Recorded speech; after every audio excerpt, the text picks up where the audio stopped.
Na morte natural por velhice e mesmo nas causadas por doenças, haverá como que um afrouxamento e redução do ciclo previsto no processo vital. Diferente será a ruptura desse ciclo, fora da época desencarnatória, a representar reações profundamente irritativas e comprometedoras do psiquismo. No caso do suicídio, em que as rupturas do ciclo se dão com imensa violência, as reações daí advindas serão tão desarmonizadas e desorientadas que a organização espiritual entra num desajuste de tal ordem e a refletir-se no processo de loucura mesclado em desespero. Assim, o desencarnado caminha para uma forma ovoide, devido ao seu envolvimento nas próprias irradiações deletérias do espírito em sofrimento. Dessa forma, seria uma espécie de defesa para os que convivem ao lado daquele ser que se desequilibrou e que, por esta maneira, não deve ampliar as suas desarmonias atingindo os que lhe cercam. O espírito suicida ficaria envolto em suas próprias secreções mentais de desespero e dores inenarráveis. O livro Memórias de um Suicida, de Ivone Pereira, da FEB, traduz com precisão as reações que os suicidas têm que enfrentar. O uso dos tóxicos como condição de destruição do organismo representa um processo de suicídio dos mais violentos pelas reações psicopatológicas que se foram criando. O uso dos tóxicos com específica atuação nas células animais determina um intenso comprometimento tissular, cujo resultado injurioso é mostrado e observado pela intoxicação do desequilíbrio bioquímico, principalmente nas células nervosas.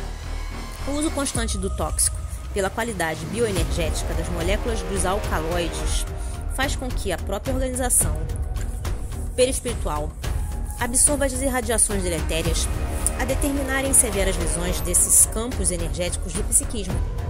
Além do mais, a desordem na zona espiritual demarca e imprime no próprio espírito a reação negativa que mostrará, em dias futuros, os respaldos de dores respostas como única maneira de possibilitar o equilíbrio. Para que se observe o equilíbrio do psiquismo atingido por um processo dessa ordem, seria necessário o desenvolvimento de reações específicas e construções no bem, a fim de que as fontes negativas sejam neutralizadas, tal como acontece com as dores de muitos matizes como resposta dos processos pregressos, destoantes.